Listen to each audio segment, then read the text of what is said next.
How's everybody doing? Come on, a little more energy. How's everybody doing?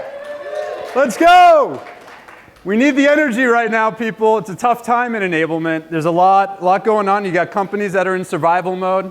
Enablement's viewed as a cost center. And it's amazing to see this community bond together and support each other.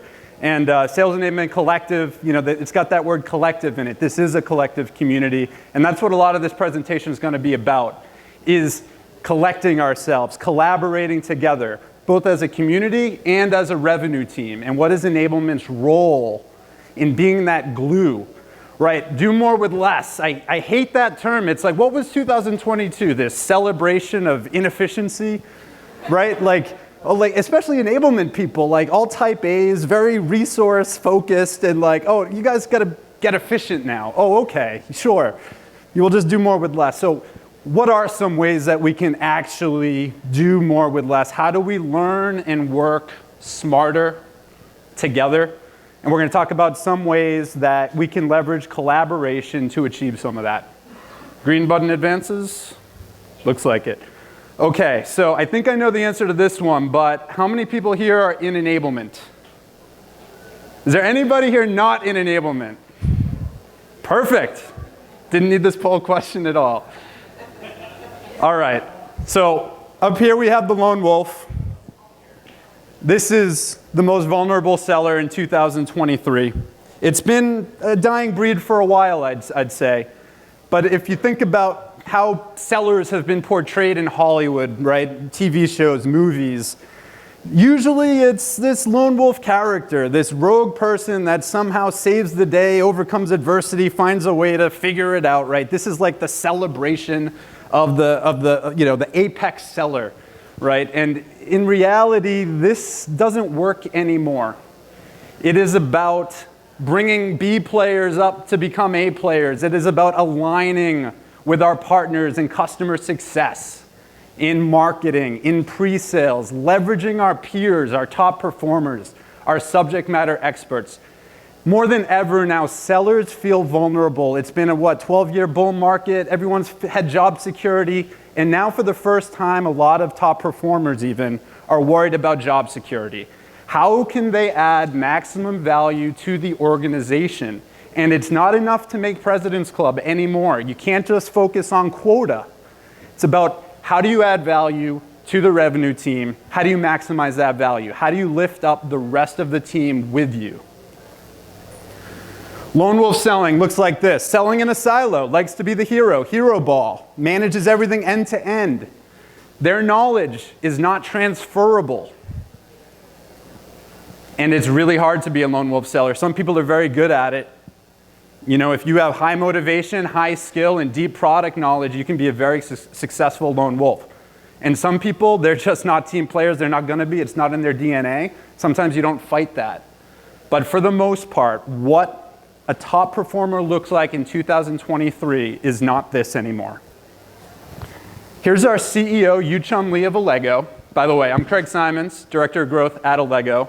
Should probably introduce myself first. We sell full suite sales enablement solutions. This is our CEO, Yu-Chum Lee, on what I just talked about. If you roll forward this assumption that pack hunting and collaborative selling is really the answer in the future, you're going to have to ask yourself, who are the best sellers? What's the definition of the best sellers? In that new world, the definition of best sellers are not just those that hit their quota. That's just an entrance to the game, if you will. To win the game, to be the best seller, the apex seller, you have to be someone that can contribute, coach, and bring the entire team up. In this new world, what the definition of best seller is no longer enough to hit your quota. You got to be able to be somebody who can help and coach and mentor and bring the best ideas to the entire organization. Those will be the ones that will be successful in the future.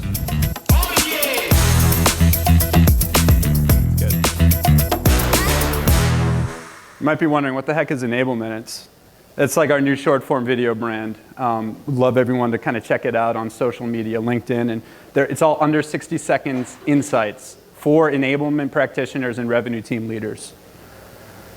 So what's the opposite of lone wolf? How do we hunt as a pack? Let's talk about it. We're going to go through a bunch of ways, and you can think about pack hunting, or you can think about This is a lot of people said, make this black and white, this is too gory. But I kept it in there for effect. Orca whales, well, I'm going to let our other co-founder, Mark Magnacca, tell you a little bit about orca whales. And this is the last video, I promise. Most people think that the #1 predator in the ocean is the great white shark. It turns out that's actually not true. The actual apex predator in the ocean is the killer whale. The thing that the orca whale can do that the great white shark doesn't do is hunt as a team. They only hunt as a team. They work as a pod, they communicate as a pod, and they're absolutely more effective than the great white shark. There are many salespeople who are like the great white shark. They're by themselves, they're swimming all the time. They're scary in terms of their ability to deliver, but when it comes to sustaining that over time, the wolf pack orca mindset of working as a team, it's not just in nature, it's true among human beings as well. There's no one of us that can maintain it day in and day out, year after year, and decade after decade. When you work as a team, you're doing the part that you're uniquely qualified to do, and you're leveraging the unique talents of the team. I don't know if we can use ChatGPT as a source for these things, but I did it anyway. What I like about it is their ability to take down prey that would be difficult or impossible for a single orca to capture, and provides them with a steady supply of food, right? And I think it's a good corollary to selling.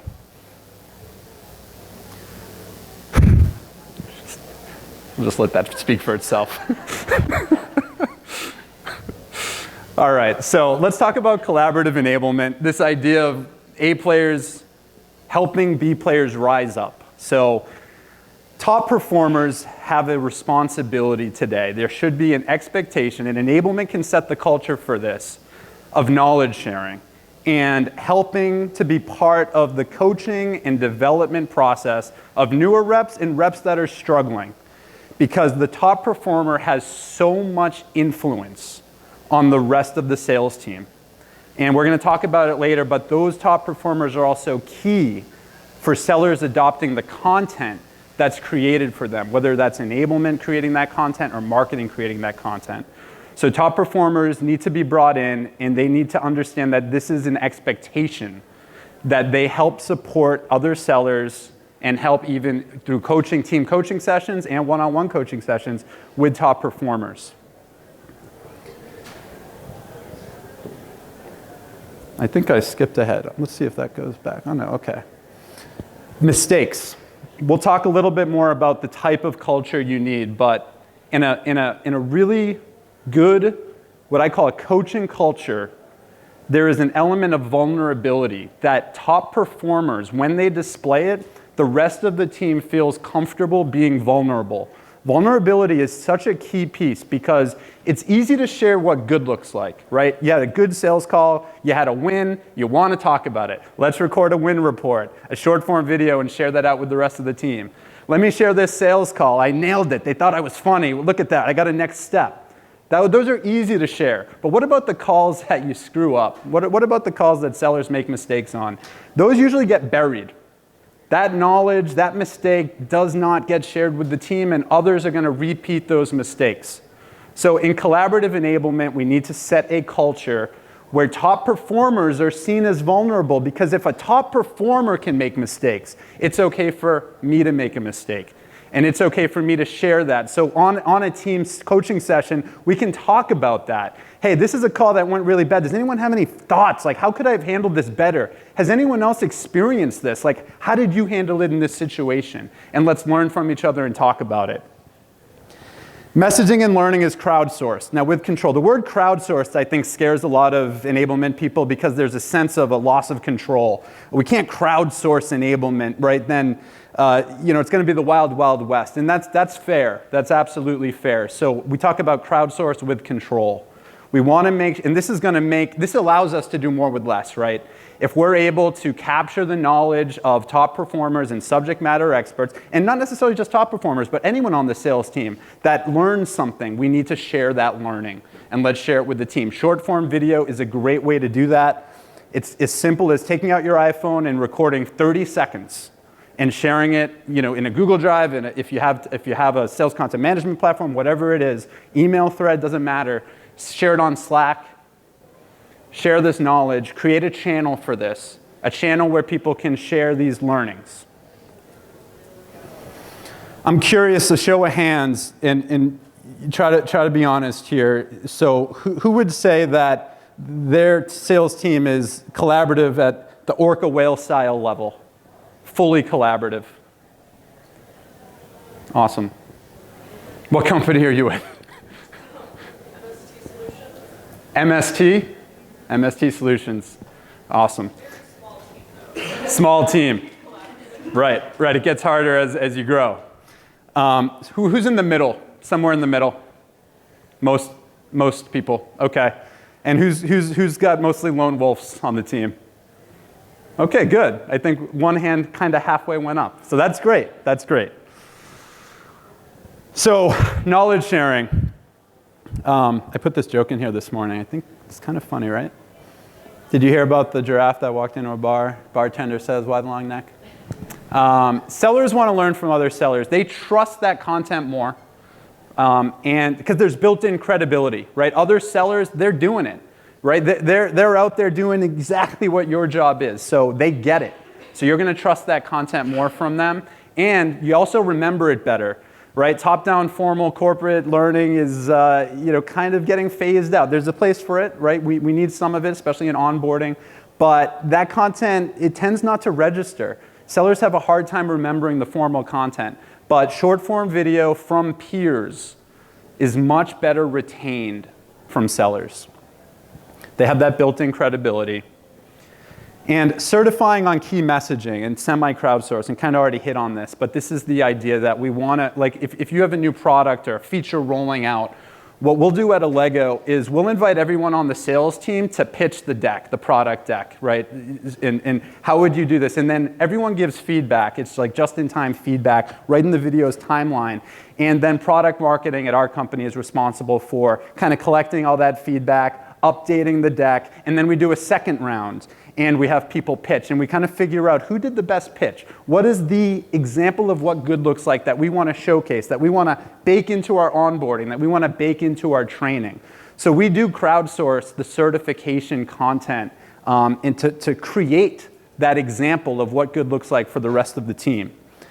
And we already talked about sharing the good, bad, and ugly. We talked about win reports. Win reports, it's like everyone loves doing it, but it takes enablement to really push people sometimes. Like, you got to tell the story. Tell the story, please. Like, everyone needs to hear this. And if you don't push it, they don't do it. I mean, we find that. So you do have to push it. And then once they do it, they're like, oh, this was great. I mean, it showcases them.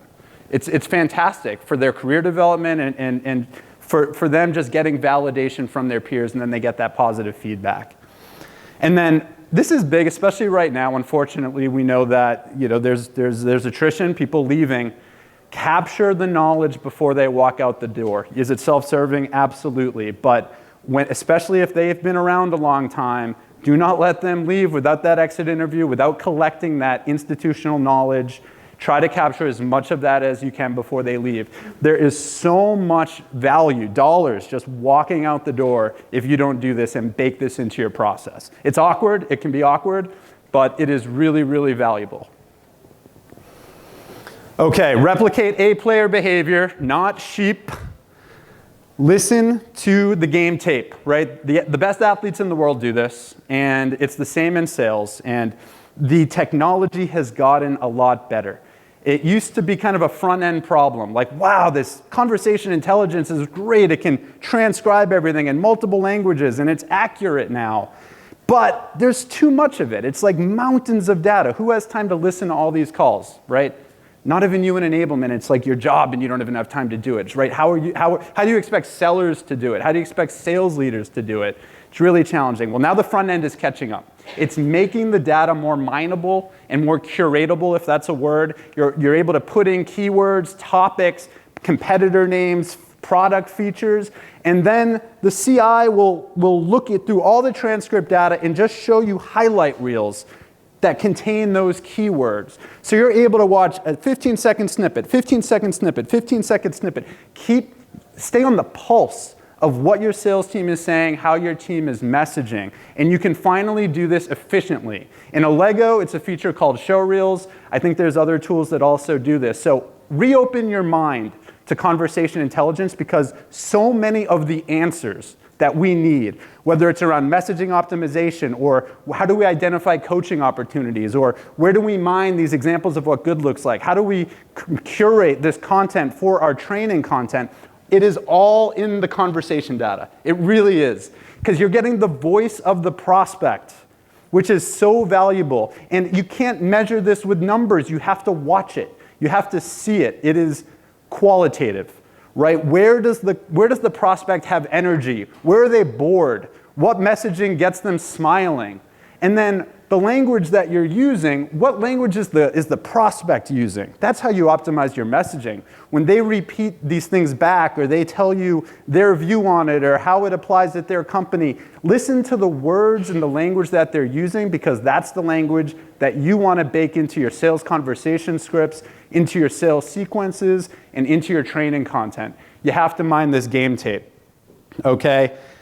Creating that culture of best practice sharing and developing the coaching culture we already chatted about. So next slide. One more question. Do your sellers watch game tape? How many people? Not at all, 0, nothing. Maybe a quarter of the audience, okay?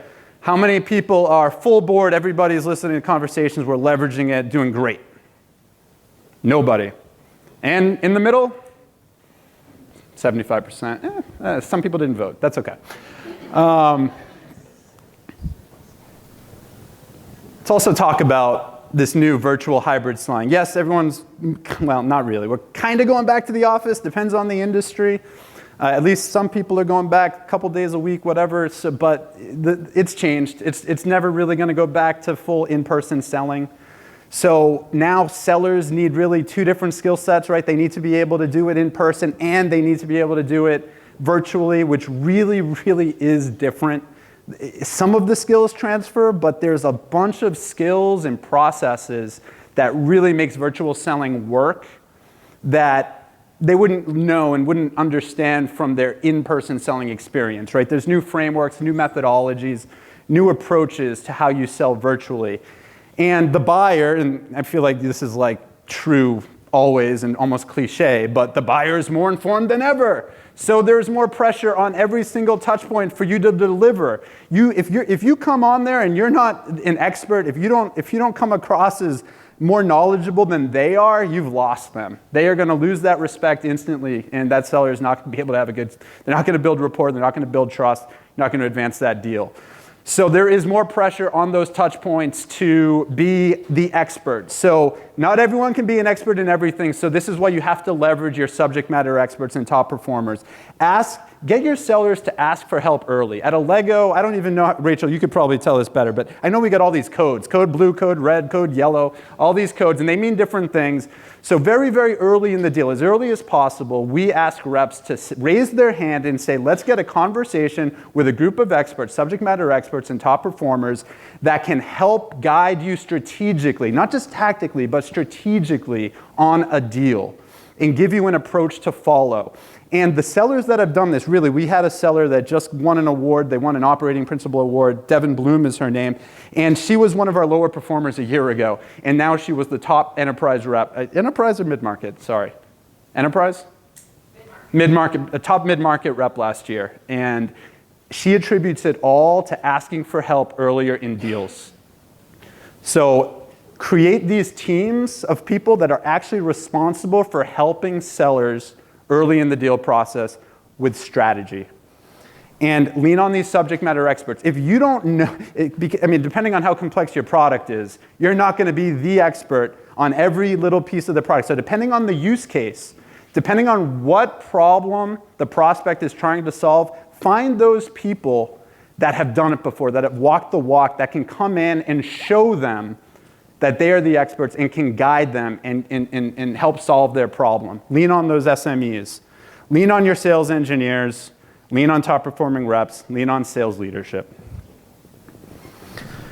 And then this is a great, I just learned this myself. So one of our best sellers at Allego of all time, she actually recently left the company, but she says that she learned more in the post-sale process than anything else, which I thought was fascinating because I just haven't thought about that. So she doesn't just walk away once the deal gets closed. She will hang around and actually be on all the calls with, maybe not all the calls, but some of the checkpoints with customer success and understand how the product, the solution is actually getting deployed in real life, right? Not just what she sold, but how does the product in real life actually get deployed? What features do they use and prioritize first?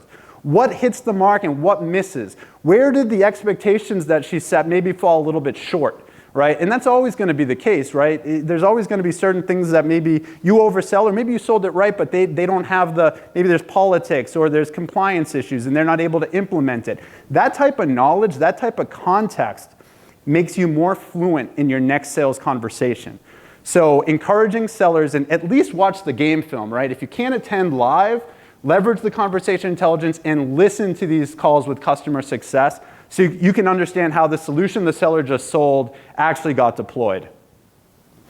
And then sales and marketing alignment. I mean, we all know that this is key. 70% of the sales content that is created for sellers don't get used. That number hasn't moved, right? I feel like we've been using that stat for like a decade and it's still 70% in the research. I mean, it's fascinating because everyone knows it's important. Oh, we got to partner with sales and marketing alignment. It's important.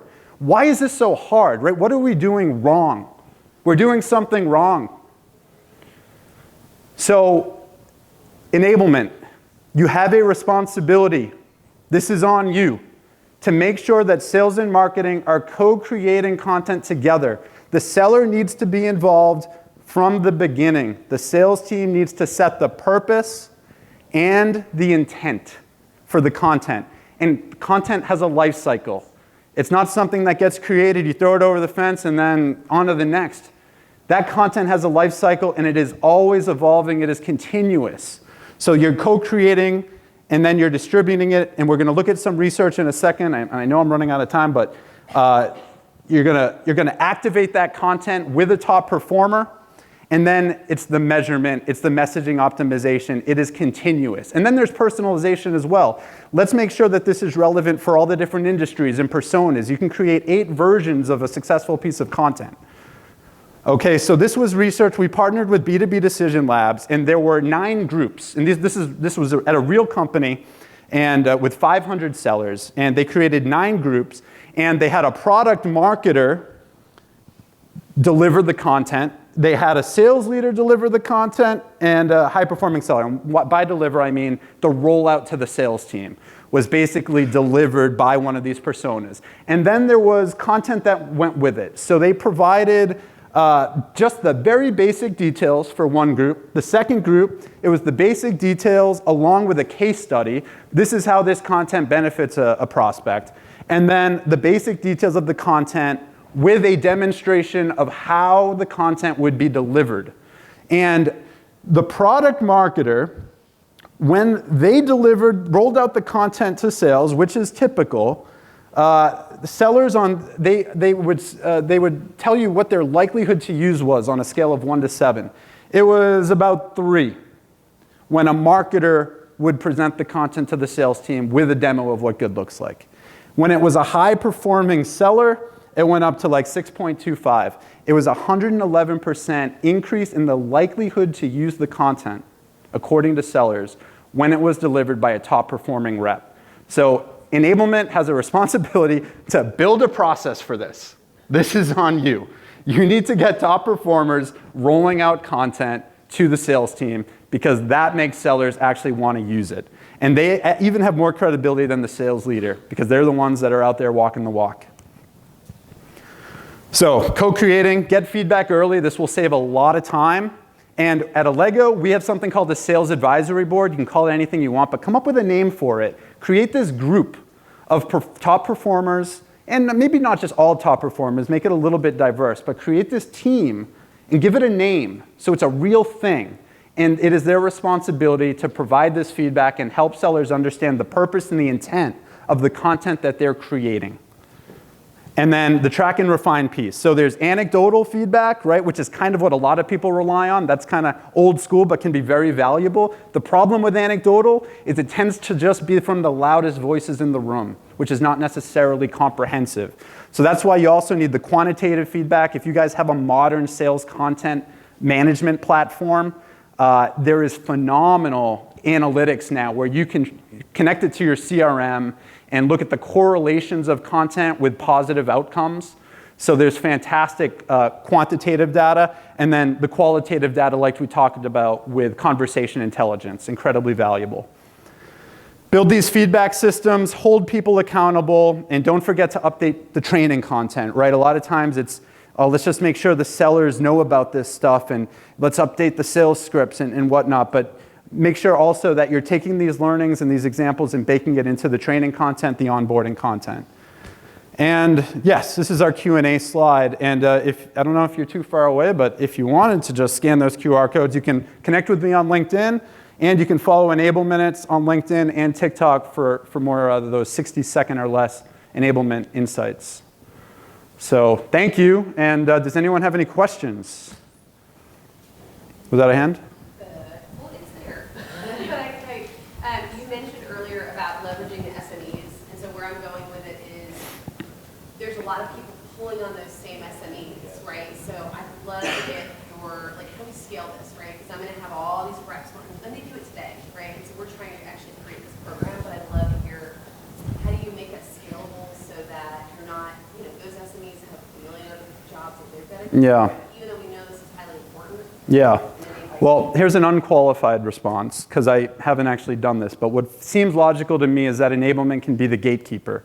So you're collecting all of the requests, all of the inputs, and then you're able to consolidate that into the common themes so that when you go to that subject matter expert, you're able to be very efficient with your requests to make sure that you're not hitting them multiple times with the same question or related questions to make the best use of their time. And I think you just hit the nail on the head of rolling it back to find the best way that they will adopt doing that and not just doing the old practice of, I know the person, I'm going to call them, I just need this right now.